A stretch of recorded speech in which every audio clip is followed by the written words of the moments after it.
Listening is a core communication skill, and it's critical to the success of our professional and our personal lives. And yet it's something that most of us would benefit hugely from improving.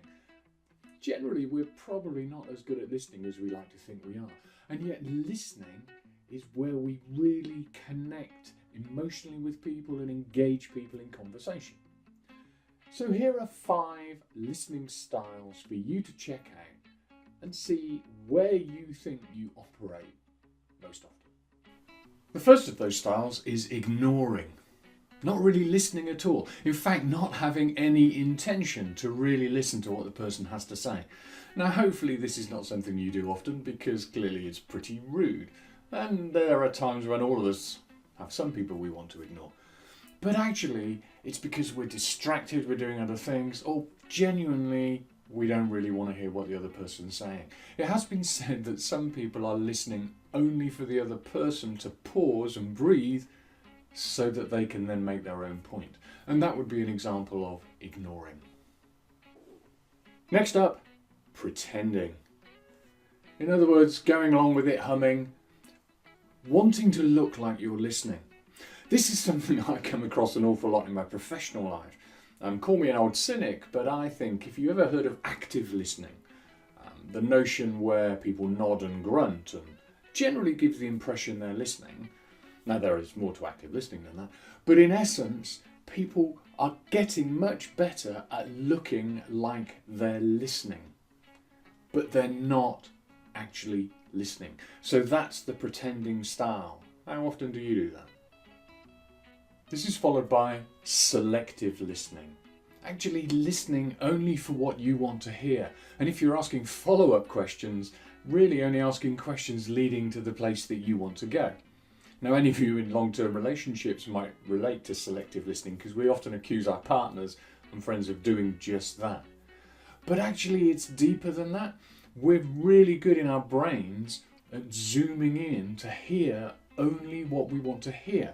So we leave a bit of our listening, our brain focusing on what the people are saying, but we've almost pre-programmed ourselves to hear a trigger word, what we want to hear, and then suddenly we rejoin the conversation.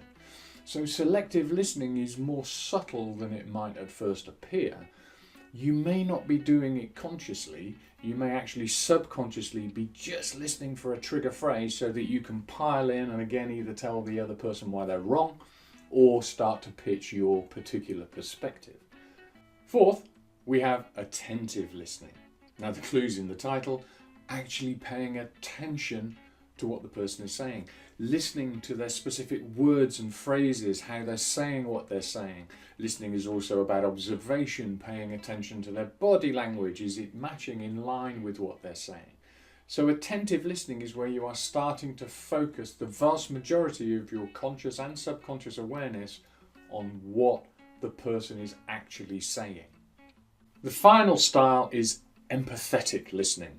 Listening to genuinely understand, to really know where somebody's coming from, following up and asking them questions that encourage them in a non-judgmental way to not lead to your place, but to just expand on their thoughts, their ideas.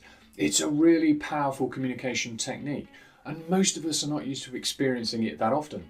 So when we do, we have a tendency to open up in a more genuine way. So empathetic listening is a really powerful listening style. So there are 5 styles. Where do you think you spend most of your time when you're listening?